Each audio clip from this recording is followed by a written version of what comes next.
ele só fez uma coisa, a serpente entrou e fez um estrago. Então, o homem precisa proteger e guardar a sua esposa, guardar o seu lar, guardar os seus filhos. Ele é um guardador, um protetor. É um fundamento de Deus. Deus deu para o homem.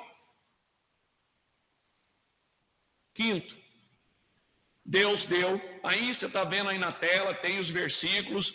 Eu quero pontuar o ensino que o hebreu nos transmite, né? Para você firmar bem nos tópicos, nos pontos.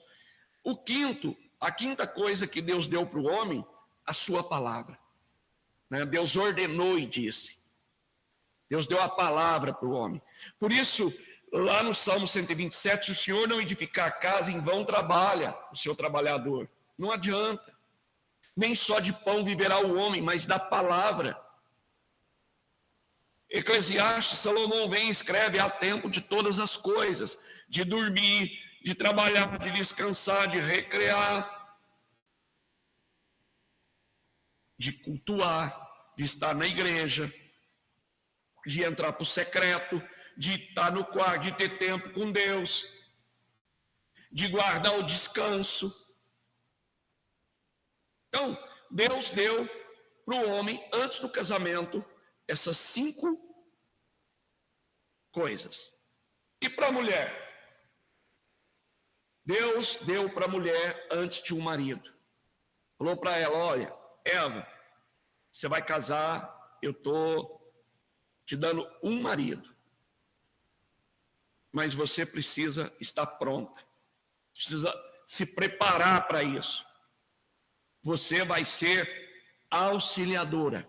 Mas a palavra que saiu da boca de Deus no original é ezer. Você vai ser alicerce, fundamento do marido, da família, da casa, do lar. Irmão, Salomão escreve, né, em Provérbios, que a mulher sábia edifica a sua casa. Por quê? Porque ela é alicerce, fundamento. Uma casa, você compra um terreno, faz os baldrames, enche ali, levanta as paredes. O alicerce, o fundamento da casa, ele é quem sente qualquer tremorzinho, qualquer rachadura, qualquer trincadura, qualquer inclinação, é a base que vai dizer: olha, tem um tremor, porque é ela que sente. E Deus deu essa condição para a mulher. Se você vai ser assim, essa é a sua função. Esse é o seu papel, Eva. Auxiliar, sustentar, aguentar o peso. Servir. Olha o que está escrito da mulher virtuosa em Provérbios 31.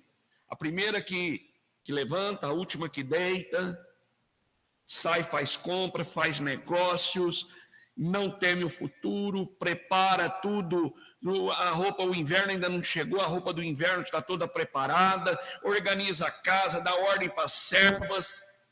Por quê? Porque Deus instituiu que fosse assim.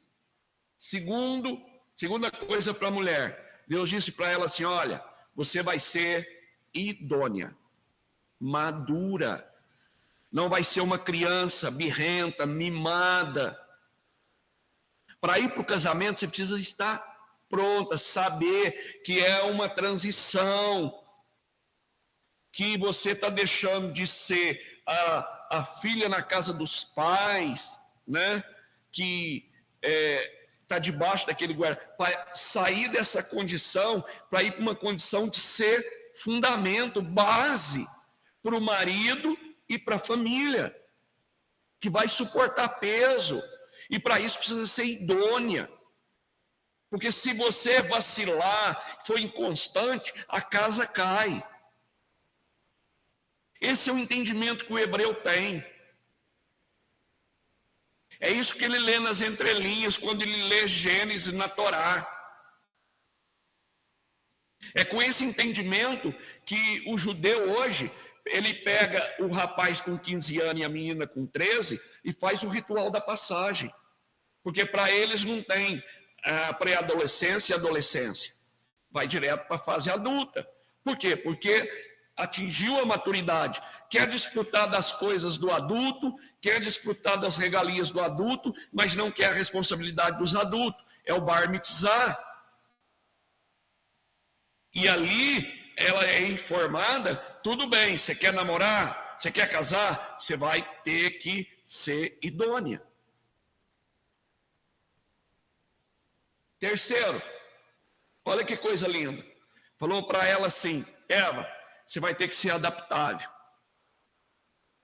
Eu tirei a costela do lugar, serrei, fiz, agora eu estou devolvendo. Você vai caminhar lado a lado, você vai completar esse homem, você vai deixar num outro nível, você vai, enquanto jovem, solteira, você vai deixar a sua cultura, seu jeito de ser na casa dos seus pais, o funcionamento da sua casa. Agora você vai sair daí, você vai se unir a um homem e você vai ter que ser adaptável.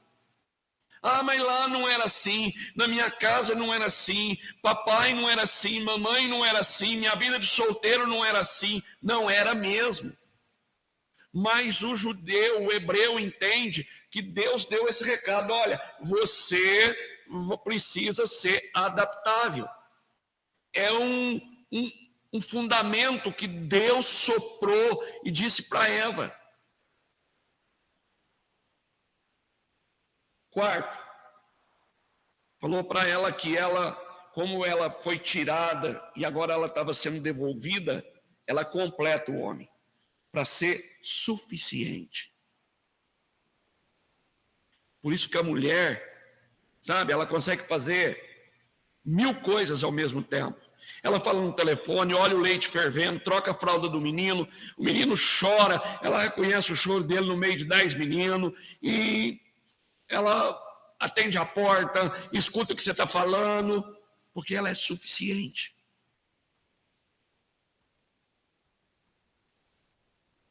Quinto, Deus disse para ela: você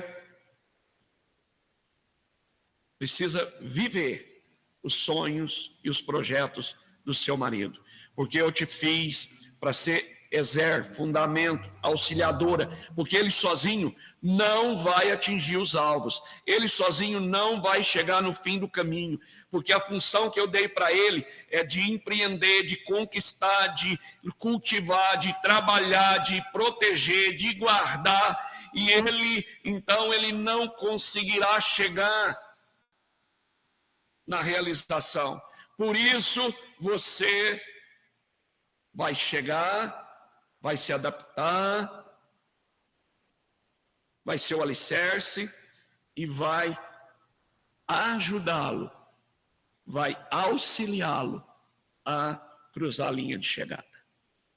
Amém, irmãos? Até aqui tudo bem? Todo mundo aí? Vamos lá. Texto base para nós da nossa aula hoje: casamento grande é esse mistério, 2 pontos. E Paulo dizia: eu me refiro a Cristo e à igreja. Quando você lê isso, irmão, que entendimento você tem? Que entendimento eu tenho? Basicamente, Jesus morreu pela igreja, a igreja é dele, ele é o Senhor da igreja, mas isso é muito raso. Nós somos dos pilares que o hebreu entende. Então, o primeiro pilar desse relacionamento de Cristo e a igreja é a graça. Graça é favor não merecido. Graça é poder para suportar fraqueza. Por quê? A graça não exige perfeição, ela nos dá força para suportar fraqueza, a graça produz perdão, a graça é o poder que une pessoas mediante a imperfeição. Eu não sou perfeito, né? A minha esposa não é perfeita, não tem ninguém perfeito.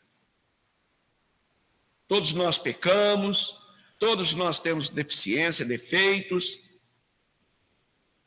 Então, a graça é que nos habilita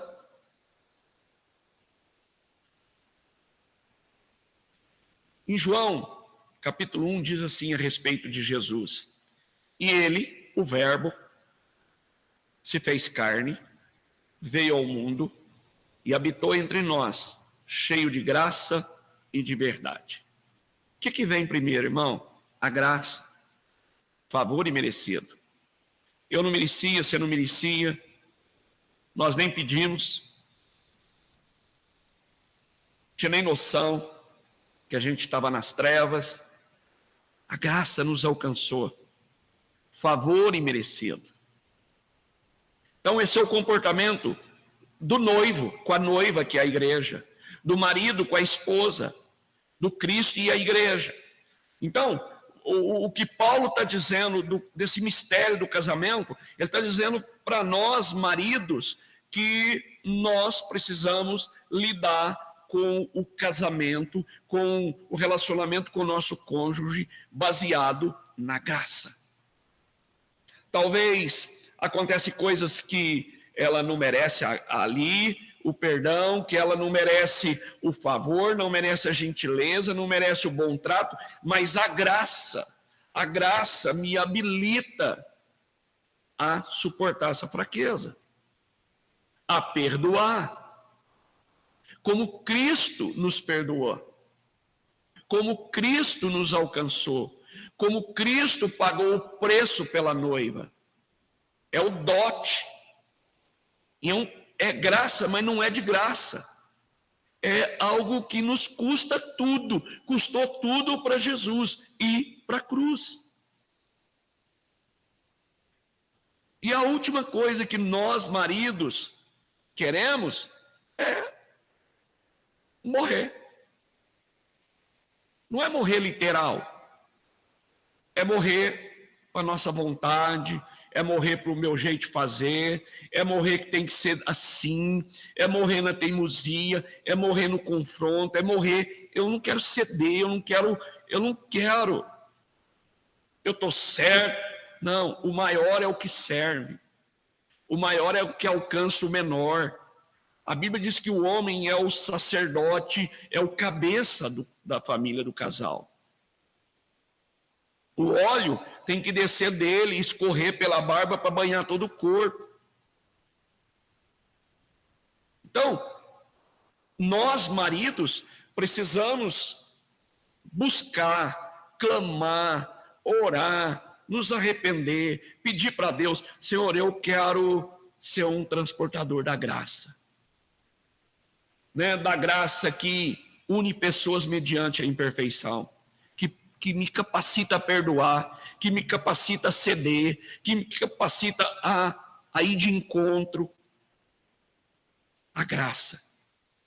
Porque Jesus faz isso com a noiva, a igreja, com quem ele vai se casar. A gente, enquanto igreja de Cristo, a gente é birrento. Sabe?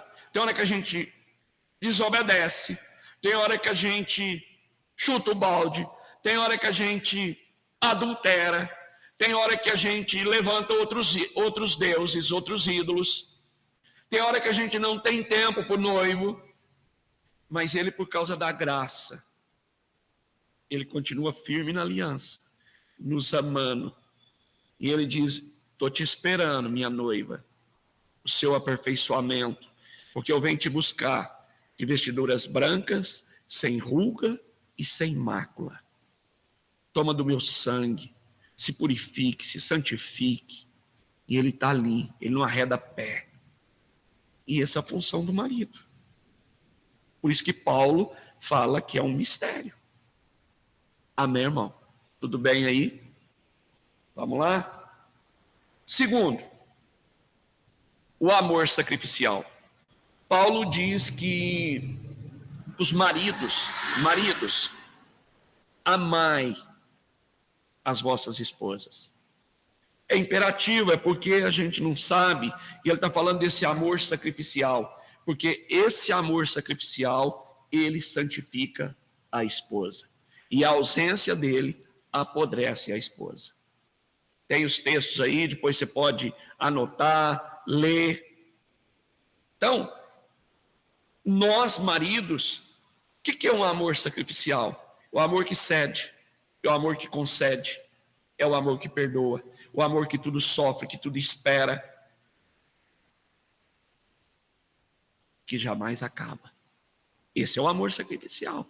É o amor de Cristo pela sua noiva, pela sua igreja.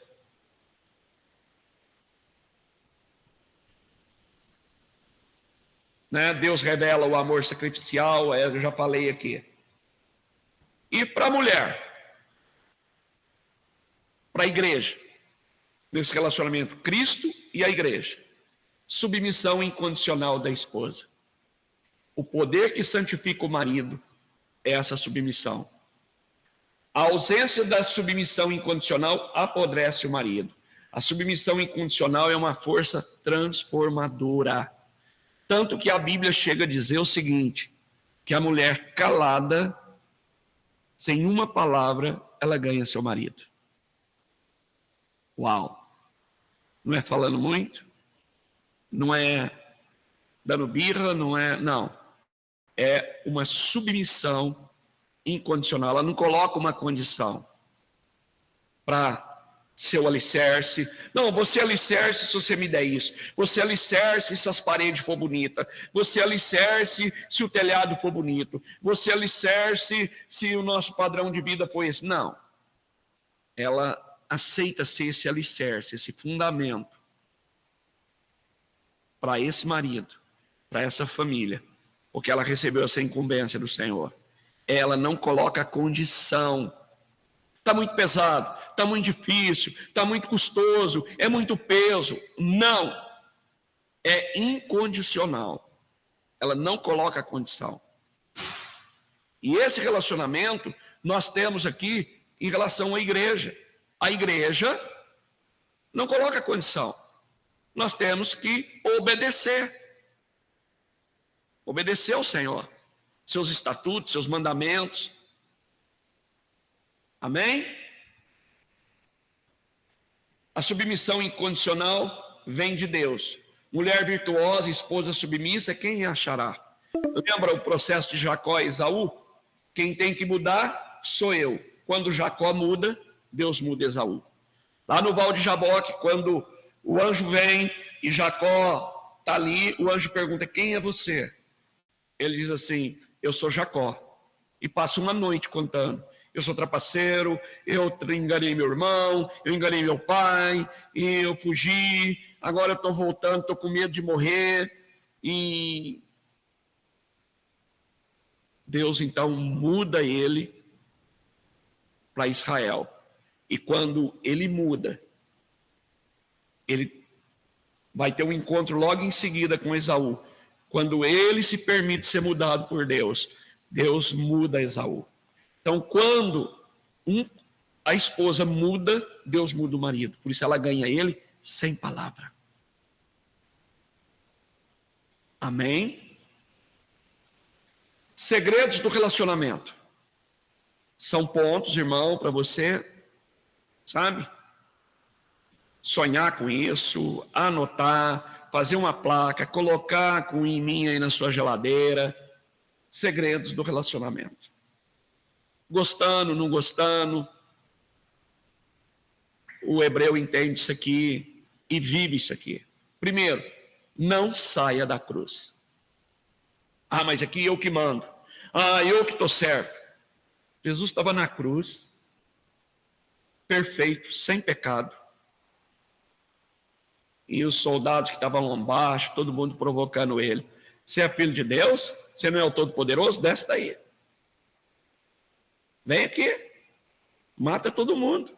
Chama, invoca o céu aí. Não saia da cruz, irmão.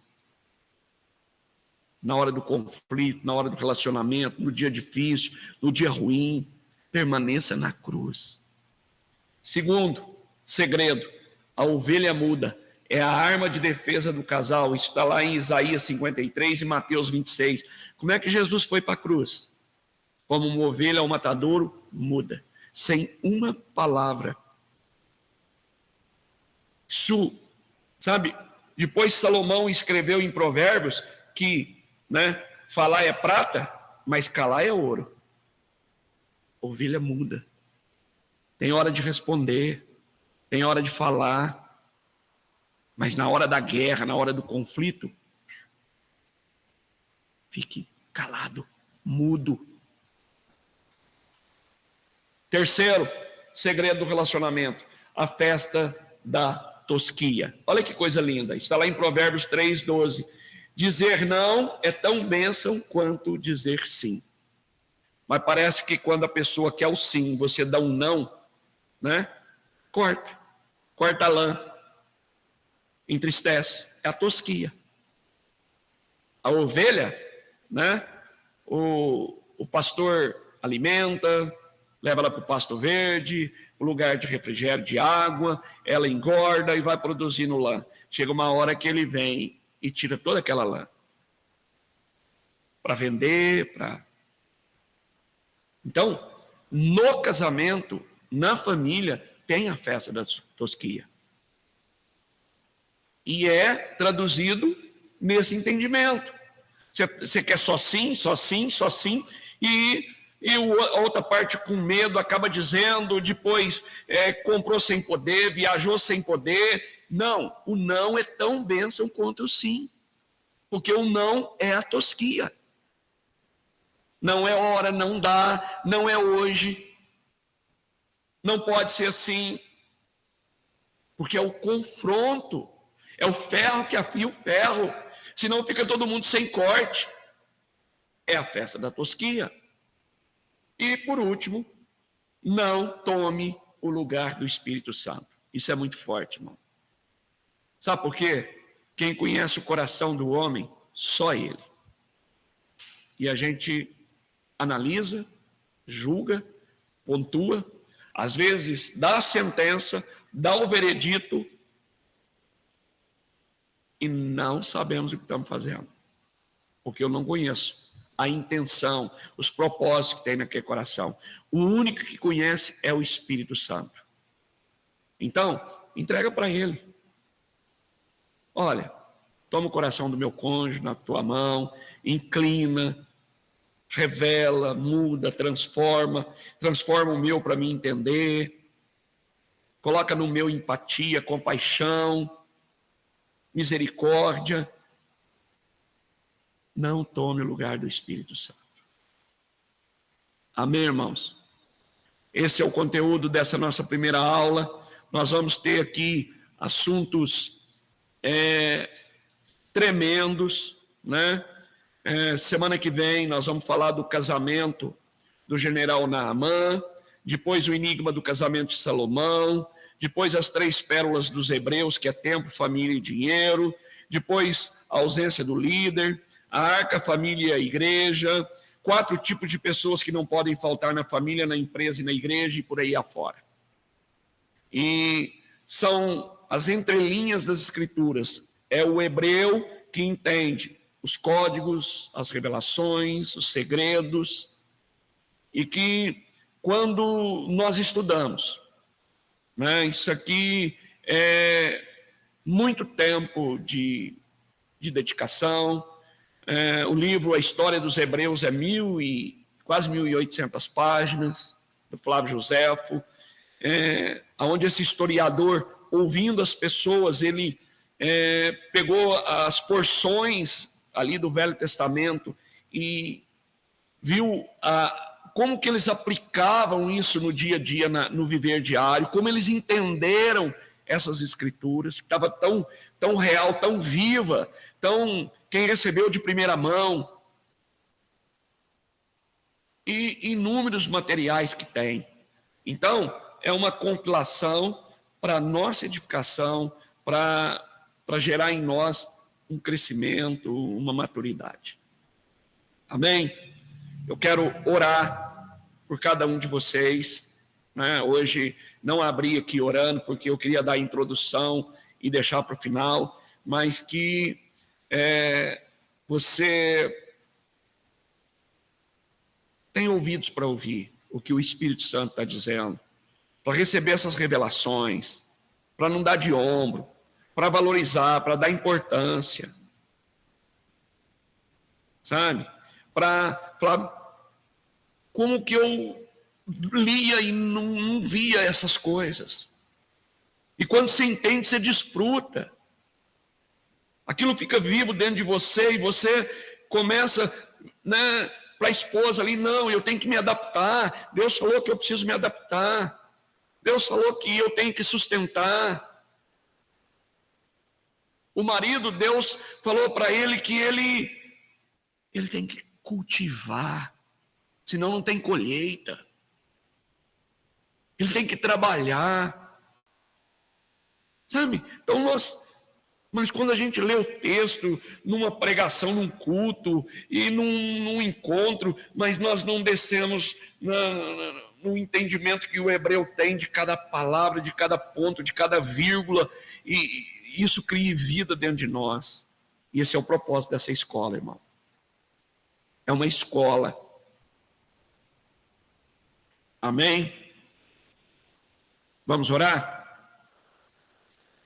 Pai amado, Pai querido, eu quero te louvar e te agradecer, Senhor. Eu te louvo, Deus, por esse tempo, por essa oportunidade.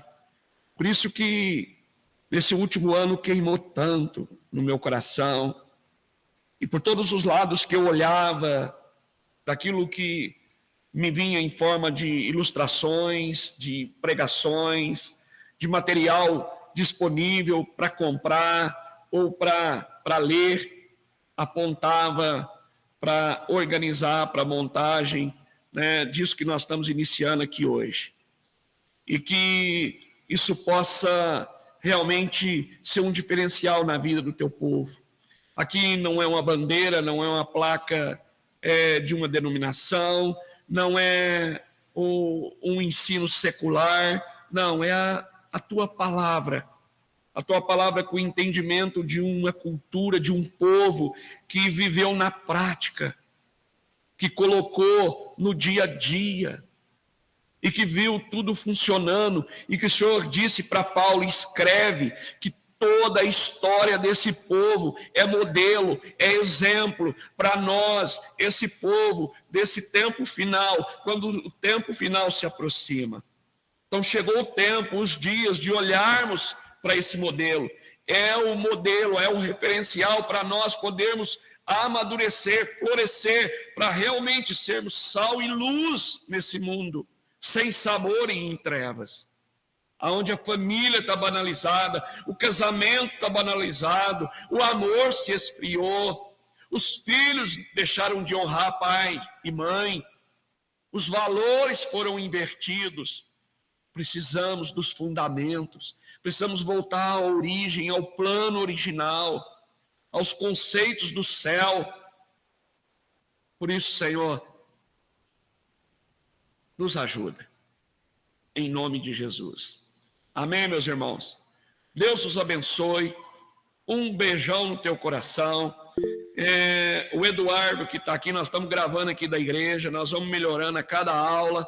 Se você percebeu alguma coisa que a gente possa melhorar, mudar, pode mandar aí, nós estamos aprendendo junto, né?